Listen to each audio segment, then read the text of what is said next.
नमस्कार dear lovely students, I hope you all are well.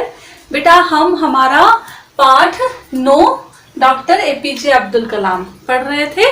ठीक है, कल हमारा आधा चैप्टर हो चुका था, नेक्स्ट हम आज पढ़ेंगे। ठीक है बेटा, आई होप आप सभी ने कल का चैप्टर रीड किया होगा और आपको कल का चैप्टर समझ आ गया होगा।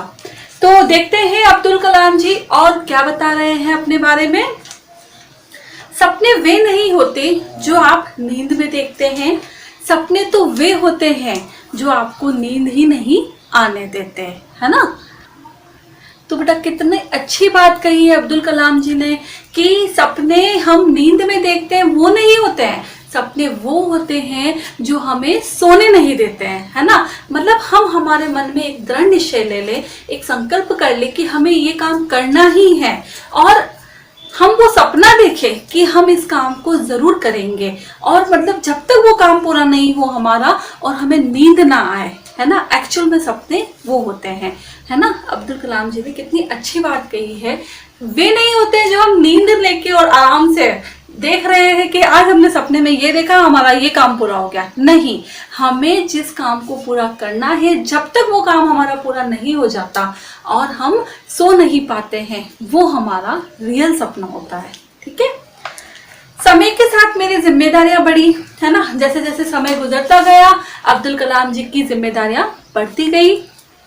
पहले भारतीय रक्षा मंत्रालय में मुझे वैज्ञानिक सलाहकार बनाया गया, है ना। जो भारतीय रक्षा मंत्रालय था उनमें उन्हें सलाहकार मतलब सलाह देने वाला, उसमें उन्हें सलाह देने वाला बनाया गया। वहां पे हर तरीके की सलाह देने लगे। फिर वर्ष 2002 में देश के 11वें राष्ट्रपति के रूप में चुने जाने का मुझे सौभाग्य प्राप्त हुआ, है ना। देश के 11वें राष्ट्रपति के रूप में कब चुने गए वो 2002 में।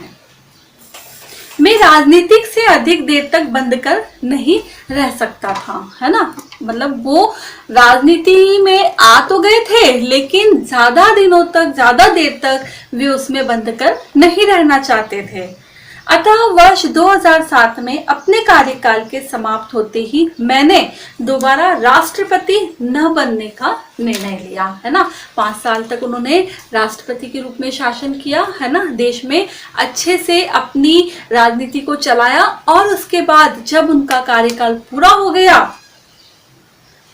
5 साल बाद, तब उन्होंने निर्णय ले लिया कि अब वे दोबारा राष्ट्रपति नहीं बनेंगे। मैंने सदैव भारत को विश्व में अग्रणी बनने का स्वप्न देखा था और इसके लिए मैं सदैव दृढ़ प्रतिज्ञ भी रहा। अग्रणी बनने का मतलब आगे बढ़ने का, हमेशा उनका यही सपना था कि पूरे वर्ल्ड में, पूरे विश्व में भारत सबसे आगे हो, भारत नंबर 1 पर हो। और उन्होंने ये दृढ़ प्रतिज्ञ भी किया कि मतलब मैं अपना पूरा प्रयास करूंगा भारत को नंबर 1 लाने में, भारत को आगे बढ़ाने में। आपको पता होना चाहिए कि आत्मसम्मान हमेशा आत्मनिर्भरता के साथ जुड़ा होता है। कितनी अच्छी लाइन कही उन्होंने कि जब तक हम आत्मनिर्भर नहीं बनेंगे, है ना, तब तक हम आत्मसम्मान भी प्राप्त नहीं कर पाएंगे, है ना। वो आत्मनिर्भर बनकर आत्मसम्मान पाना चाहते थे। वे चाहते थे कि भारत का हर नागरिक आत्मनिर्भर बने और आत्मसम्मान प्राप्त करे। मैं भारत को हमेशा आत्मनिर्भर देखने का इच्छुक रहा हूँ। आज हम शक्ति संपन्न हैं तो लोग हमें गीदड़ भभकिया देकर डरा नहीं सकते, है ना। गीदड़ भभकिया मतलब झूठ मूठ डराना। आज हमारा भारत देश इतना शक्ति संपन्न है कि कोई दूसरा देश हमारे भारत देश को डरा नहीं सकता, है ना। हमारी ठोस उपलब्धियां ही हमारी पहचान है। इसीलिए जो हमें चाहिए उसके लिए प्रतीक्षा मत करो, संघर्ष करो, है ना। वो क्या कहते हैं कि जो भी चीज हमें चाहिए, जिसका भी हमने दृढ़ संकल्प लिया है, जो हम चाहते हैं, उसके लिए हम प्रतीक्षा नहीं करें, क्या करें, उसके लिए हम कठिन मेहनत करें। क्योंकि प्रतीक्षा करने वालों को तो उतना ही हिस्सा मिलता है जितना हिस्सा संघर्ष करने वाले छोड़ देते हैं, है ना।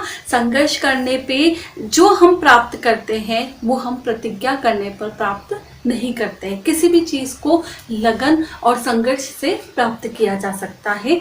अब्दुल कलाम जी यही कहना चाहते थे। अगर आप पढ़ाई करने में कमजोर हो अथवा लोग ऐसा समझते हैं तो भी हार न मानो, हर तरह से प्रयास करो, है ना। प्रयास मतलब कोशिश। अगर आपको लगता है कि आप पढ़ाई में वीक हैं तो आप अपना लर्निंग पावर बढ़ाओ, अपना रीडिंग पावर बढ़ाओ, है ना। लेकिन ये मत सोचो कि मैं तो वीक हूँ, मैं कमजोर हूँ, मैं ये नहीं कर सकता या ये नहीं कर सकती।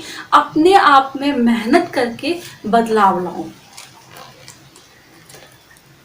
यह भी संभव है कि किसी अन्य क्षेत्र में लगने योग्य बेहतरीन दिमाग तुम्हारे पास हो। जरूरी नहीं है कि हम पढ़ाई में ही अव्वल रहें, हम दूसरे क्षेत्र में भी आगे बढ़ सकते हैं। कई बच्चे ऐसे होते हैं जो पढ़ाई में कमजोर होते हैं लेकिन अदर एक्टिविटीज में अच्छे होते हैं। तो जरूरी नहीं है कि आप दूसरी एक्टिविटीज को करना छोड़ दें। क्या और वो एक और बात कह रहे हैं, बहुत अच्छी बात है, ध्यान से सुनेंगे सभी।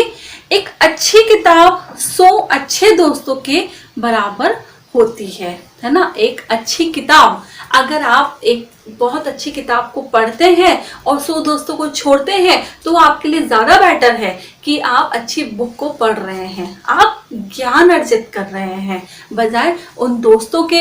आप दोस्तों के साथ क्या करेंगे, हंसेंगे, खेलेंगे, मस्ती करेंगे, लेकिन किताब पढ़कर जो आपका ज्ञान बढ़ा, है ना, जो आपने मेहनत करी, वो आपके सदा साथ रहेगी।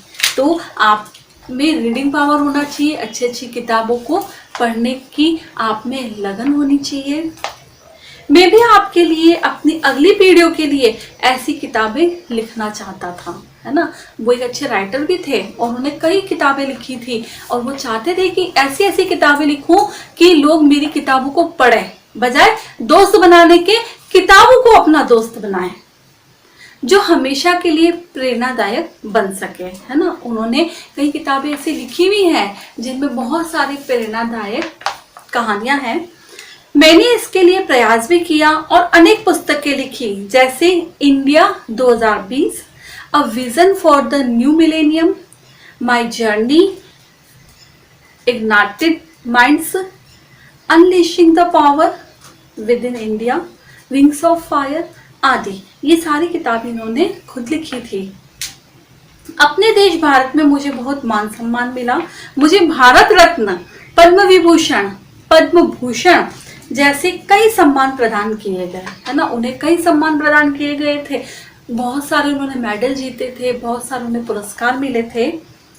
अनेकों विश्वविद्यालयों ने मुझे डॉक्टरेट की मानद उपाधि दी। उन्होंने पीएचडी करी और डॉक्टरेट की उपाधि कई विश्वविद्यालयों से उन्होंने प्राप्त की थी। बच्चों, संगीत में मुझे विशेष रुचि थी, है ना। म्यूजिक का भी उन्हें शौक था। मुझे कर्नाटक भक्ति संगीत सुनना बहुत अच्छा लगता था। कौन सा भक्ति संगीत? कर्नाटक।